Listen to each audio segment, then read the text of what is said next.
1인당 86병씩 먹냐 우리? 그러니까 안 먹는 사람까지 치면 엄청 먹는 거야. 그러면 하루에 몇 병씩 먹는 건데? 그렇지. 와. 이건 뭐야? 아 얘들은 밀주. 우리나라도 금주령이 있었나 봐. 금주령이 있었지. 뒤에서 보면 멸치떡인데 뚜껑 열어서 밑에 보면 술인 거야. 야, 맞아. 이 어떤 노력들이. 이게 야, 요것도 김치. 위에서 보면 김치인데 밑에는 술이야. 둘 다 발효니까 술 냄새도 안 올라오고. 그렇지. 그리고 위에 거 안주로 좀 띄어서 먹고.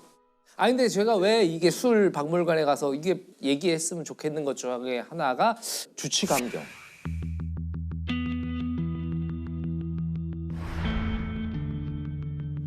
이 범죄자가 범죄를 저질렀는데 이제 술을 먹어서 심신미약 상태에 있으면 감경을 해줘. 형을 감경을 해주잖아요. 이제 범죄 요건이라는 게 구성 요건, 그다음에 위법성, 책임 이 세 가지가 다 충족이 돼야 되거든요. 여기서 이제 책임이 너무 어리거나 14살 미만이면 책임 무능력자고 책임 중에 하나가 그 심신 상실이나 심신 미약이 있는 거예요. 진짜 제정신이 아니었다고. 네, 그 당시에 술을 먹었다고 해서 심신 미약을 인정할 수 있는 거거든요. 판사는 이제 심신 미약을 딱 감경을 하면 그 하한을 2분의 1로 다운시킬 수 있어요. 그거 간해주는 게 맞나 싶기도 한데. 대검찰청에서 매년 범죄 분석 통계를 내는데 거기 살인에 관한 그 통계치를 보면은 범행을 저지를 당시에 술에 취한 상태였다는 통계가 거의 정상일 때만큼 많아요. 40% 뭐 이 정도. 오히려 그걸 이용하는 사람들이 이제 많아지고 점점 늘어나는 것 같거든요. 그런 사례 때문에. 계속적으로 문제 제기가 되기도 했었는데 근데 이제 2008년에 조두순 사건이 터지면서 검찰에서 무기징역을 구형하거든요. 구형하는데 결국 정말 낮은 형량의 12년을 받아요. 그 12년을 받은 이유가 주치경감이거든요. 술을 많이 먹어서 심신미약 상태였다. 8살짜리 여자아이를 잔혹하게 성폭행한 조두순 사건을 계기로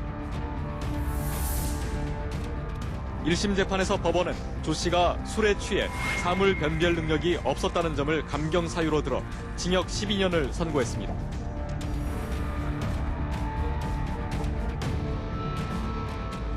법무부 차량을 타고 서울 남부교도소를 나온 조두순이 경기도 안산 준법지원센터에 도착합니다. 진심으로 위에 치고 계시나요? 이 심신미약, 술 때문에 벌어진 심신미약을 악용한 대표적인 게 조두순이거든요. 그렇죠. 이 법조항에 따라서 아마 감경을 한 걸 거예요. 심신미약자는 감경한다. 2018년도에 법 개정이 됐는데 감경할 수 있다.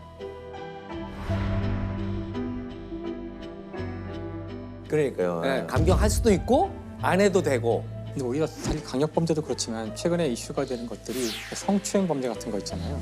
그때 이제 많은 문제가 생기는 것 같아서. 그래서 법 개정이 됐더라고요. 성폭력 범죄는 감형을 할 수 없게 법 개정이 됐더라고요. 이게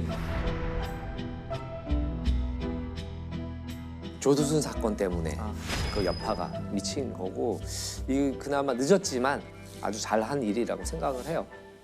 주치감경이라는 어떤 룰이 나오게 된 배경은 뭘까요? 그 시대에는 우리가 술 먹었다 그러면 사회적으로 좀 봐주는 그런 게 있었어요. 직장 가서도 어제 술을 너무 많이 사회 먹어서 전반적으로 좀 웃으면서 그런 그거를 분위기가 있긴 했죠. 술에 관대한 문화. 프로페셔널 그런 게 연장돼서 된 것 같은데 지금은 이제 그러면 안 되는 거죠. 절대 그게 감경 사유가 돼서는 안 된다는 여론이 몇 년 전부터 확 일어서 지금은 이제 술 먹은 게 말씀대로 아무도 그렇게 안 해요. 음주운전 사고 장면을 가끔 이렇게 좀 잔혹하지만 영상을 보게 되면 거의 제동을 못 하더라고요.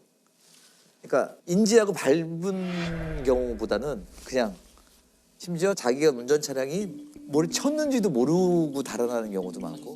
인천에서는 만취한 운전자가 몰던 차에 50대 남성이 숨졌습니다. 피해자는 치킨집을 운영하던 가장으로 늦은 밤에 오토바이를 타고 배달을 가던 길이었습니다. 윤창호 법을 만든 윤창호 사건 있잖아요.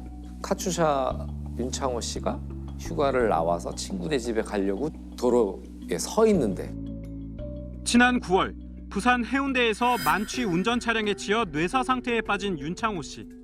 저녁을 넉 달 남기고 휴가를 나와 사랑하는 가족, 친구들과 즐거운 시간을 보내던 중이었습니다. 횡단보도를 건너가는 중도 아니고 서 있는데 그 차량이 음주운전 차량이 덮치잖아요. 그러니까. 그래서 0.081인가 나온 사건이거든요. 그래서 14m를 튕겨나가요. 얼마나 충격이 엄청났으면 오랫동안 뇌 상태에 계시다가 이제 사망을 하시게 되는데 지난 2015년 기준으로 음주운전하다 사망 사고를 낸 운전자들에게 내려진 평균 형량은 징역 1년 정도에 불과합니다. 좀 잔혹하지만 영상을 보게 되면 그걸 계기로 해서 이제 윤창호법이 이제 제정이 돼요. 그래서 그의 희생이 헛되지 않도록 관련법을 개정하자는 움직임이 일고 있습니다. 음주 사고의 가해자를 엄하게 처벌하자는 이른바 윤창호법 발의가 그의 친구들에 의해 추진되고 있습니다. 윤창호법 제안서를 만들어 국회의원 전원에게 호소한 겁니다. 특정 범죄 가중처벌 등에 관한 법률 일부 거쟁 법률안 대안은 가결됐음을 선포합니다.